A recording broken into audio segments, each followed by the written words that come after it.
Desde la capacidad de reproducirnos hasta los mecanismos de supervivencia que tienen los seres vivos, desde la selección natural hasta las respuestas instintivas de todo animal. Parece que desde el origen de la vida, hace 3.500 millones de años, la evolución busca huir de la muerte. Los animales huimos de la muerte por instinto, pero el ser humano no solo tiene una respuesta instintiva, también tiene una respuesta racional. Esto nos ha llevado a desarrollar una cultura con distintas cosmovisiones sobre lo que sucede tras la muerte. La hemos abordado desde distintas perspectivas, desde la filosofía, la espiritualidad y por supuesto la ciencia. Sea cual sea tu percepción sobre esto, tener conocimiento sobre el día en que morirás condicionaría por completo la manera en la que experimentas tus últimos días de vida. Imagina que vas al doctor y te detecta una enfermedad terminal. No solo eso, sino que además te da una estimación de la fecha exacta en que morirás. ¿Cómo vivirías durante este tiempo? ¿Cuál sería tu último deseo antes de morir? El de Aldous Huxley, consumir LSD.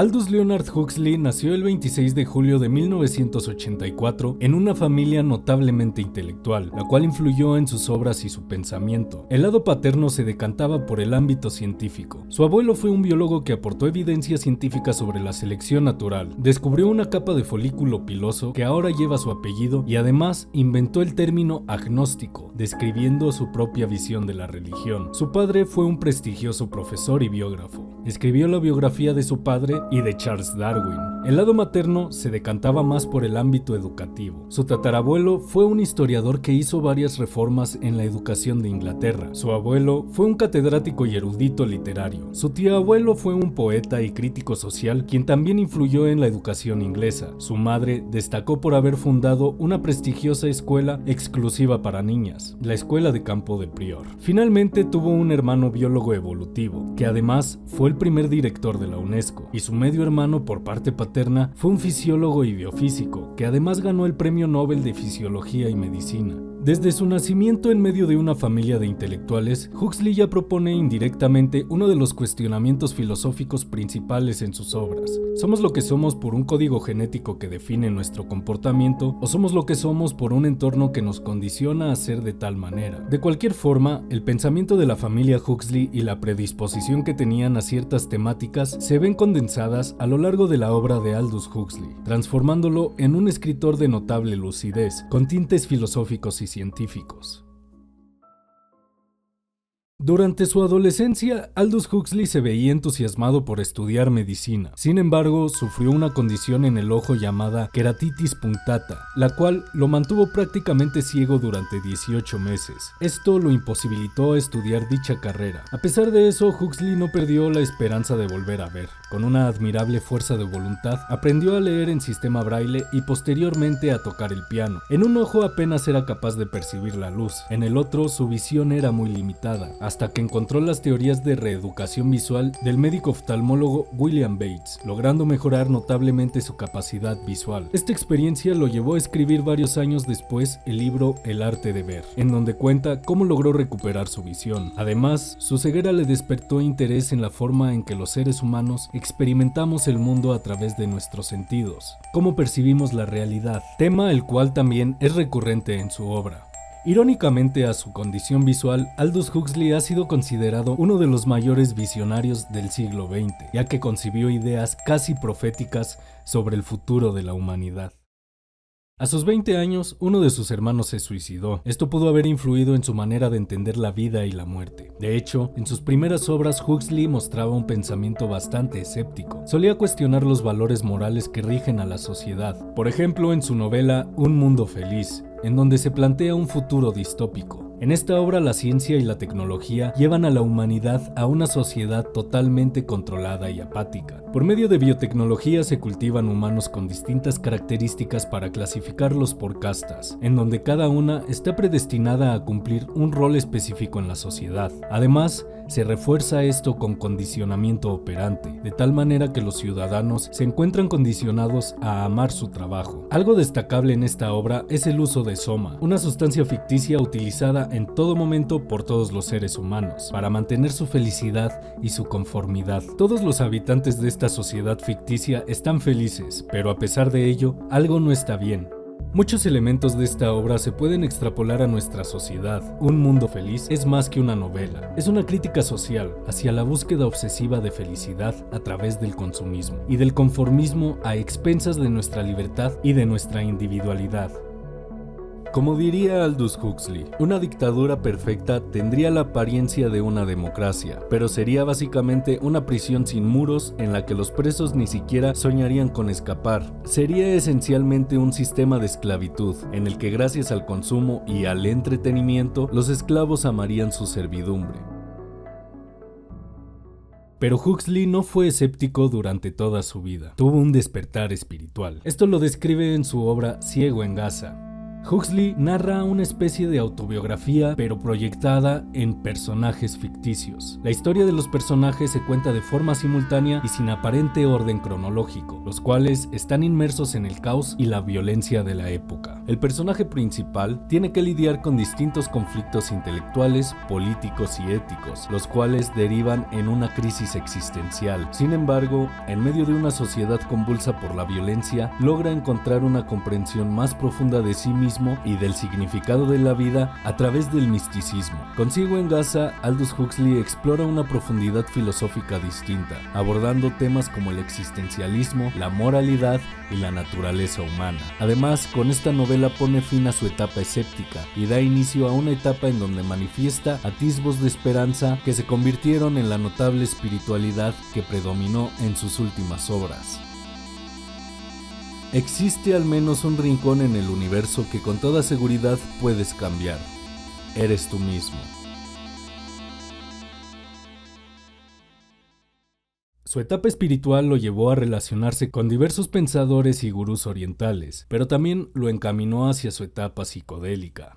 A sus 59 años, ya con cierta madurez intelectual, mostraba interés por el funcionamiento de la mente. Fue así como un artículo sobre la mescalina y su posible uso para entender la esquizofrenia despertó su curiosidad. Esto lo llevó a conocer a uno de los investigadores, Humphrey Osmond, con el cual formó una amistad que derivó en que Osmond le proporcionara mescalina a Huxley. Con esta experiencia en 1953 no solo inició la etapa psicodélica de Huxley, de hecho, inició la era psicodélica formalmente. A la mescalina se le conocía por la ciencia como una sustancia psicotomimética, que quiere decir que es capaz de producir efectos similares a los síntomas de la psicosis. Sin embargo, Huxley descartó el término psicotomimético, optando mejor por crear un nuevo término para esta sustancia. Él creía que la mescalina hacía que el alma se manifestara, así que en una carta le escribió a Humphrey Osmond: para hacer sublime este mundo mundano, toma medio gramo de fanerotimia. Fanerotimia proviene del griego antiguo phaneia, que significa mostrar, y timos, que significa alma. A Humphrey Osmond le gustaba el significado etimológico, pero no cómo sonaba, así que le sugirió a Huxley cambiar las raíces etimológicas a un griego más clásico, creando así conjuntamente el término de psicodélico. La experiencia que tuvo Aldous Huxley con la mescalina terminaron de despertar su interés espiritual. Esta experiencia fue la inspiración para su obra Las puertas de la percepción. El título de este ensayo proviene de una frase de William Blake, la cual dice: si las puertas de la percepción se purificaran, todo se le revelaría al ser humano tal y como es, infinito. Aldous Huxley plantea que el cerebro humano es capaz de filtrar la realidad de tal forma que solo percibimos una pequeña parte de ella, considerando que nuestra bioquímica es la explicación tras esta mediación. Para Aldous Huxley, alterar la química del cerebro podría tener como consecuencia ampliar o reducir el filtro con el que percibimos la realidad. De manera poética, lo describe como abrir y cerrar las puertas de la percepción. En el ensayo, Huxley va narrando los efectos producidos por la mescalina. De manera general, explica que la realidad la podía percibir tal cual era, más allá de los conceptos humanos que la pudieran describir. También reflexiona cómo las sustancias han sido utilizadas desde la antigüedad para la autotrascendencia y el contacto con lo divino, poniendo como ejemplo distintas religiones y culturas. Además, lamenta que el sistema consumista condicionara a los seres humanos para solo utilizar alcohol y tabaco, cuando sustancias como la mescalina y el LSD son menos tóxicas y, en sus propias palabras, abren de mejor manera las puertas de la percepción. Cabe aclarar que a menudo menciona que se debe de tener cautela con estas sustancias y que si no son utilizadas de manera razonable y en entornos adecuados, la experiencia puede ser un infierno. Las puertas de la percepción es probablemente la primera obra que habla extensamente sobre el uso de los psicodélicos con fines introspectivos y espirituales, lo cual convierte este ensayo en uno de los principales influyentes del pensamiento psicodélico y espiritual. Un año después de publicar Las puertas de la percepción, fallece su esposa Mary, de cáncer de hígado. Este suceso hizo que Huxley dejara de escribir y se aislara socialmente, hasta que contrajo un nuevo matrimonio con Laura Harker, una violinista y psicoterapeuta que estimuló notablemente la vitalidad de Aldous, además de hacerlo retomar la escritura. Con ella pasó sus últimos años de vida, ya que en 1960 le detectaron cáncer de laringe, que poco a poco le quitó su voz y eventualmente su vida. El 22 de noviembre de 1963, Aldous parecía intuir que era su último día. Con sus últimas fuerzas, escribió una nota a Laura Harker que decía: LSD, 100 microgramos, intramuscular. Tras la muerte de Aldous bajo los efectos del LSD, Laura Harker le escribió una carta a Julian Huxley, el hermano de Aldous, en donde narró todo el suceso. No sé exactamente qué hora era, me pidió una pastilla y escribió: prueba 100 microgramos de LSD intramuscular. Le pedí que me lo confirmara. Supe con claridad que estábamos juntos de nuevo tras 2 meses de charlas tortuosas. Entonces sabía lo que tenía que hacerse. Fui rápidamente a la otra habitación en donde estaba el Dr. Bernstein viendo la televisión. Acababan de anunciar el asesinato de Kennedy. Tomé el LSD y le advertí: se lo voy a inyectar. Él lo pidió. Regresé a la habitación de Aldous y preparé una jeringa. El doctor me preguntó si él quería que aplicase la inyección, tal vez porque vio cómo mis manos temblaban. Su pregunta me hizo tomar conciencia de mis manos y respondí: no, yo tengo que hacerlo. Me silencié y cuando lo inyecté mis manos estaban firmes. A continuación sentí que compartíamos una gran liberación. Creo que eran las 11:20 cuando le di su primera inyección de 100 microgramos. Me senté cerca de su cama y le dije: mi vida, quizá en un rato lo tomaré contigo. Súbitamente me pareció que había aceptado la muerte. Se había tomado esta medicina moksha en el cual él creía. Estaba haciendo justo lo que había escrito en la isla. Tras media hora, la expresión de su rostro comenzó a cambiar un poco. Le pregunté si sentía el efecto del LSD y me respondió que no. Sin embargo, creo que ya había hecho efecto. Esto era característico en Aldous, el percibir tardíamente el efecto de una medicina, incluso cuando era evidente que el efecto estaba ahí. A menos que el efecto fuese sumamente intenso, él siempre respondía: aún no.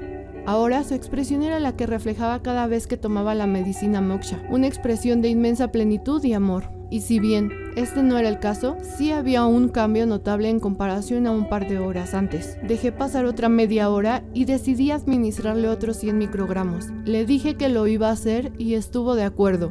Le apliqué la otra inyección y comencé a hablarle. Él estaba muy callado y sus piernas comenzaron a enfriarse. Le dije: ligero y libre, suéltalo, déjalo ir, amor, de frente y hacia arriba.